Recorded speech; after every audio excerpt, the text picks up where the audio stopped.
Dali. Oh no! So mga idol, may naisip akong kalokohan mga idol. Ipaprank natin yung misis ko. Kunwari mga idol, nataga ang aking kamay. At mapatulong ako sa kanya sa pagtali ng damit kung natin mga idol kung anong reaksyon niya mga idol. Tara, para makapagpaniwala mga idol, kukuha tayo ng kahoy. Yan, para sibakin.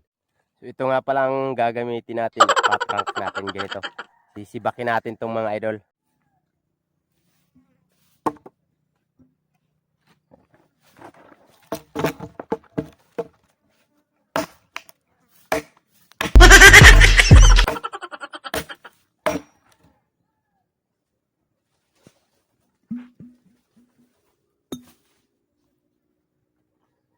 Aday!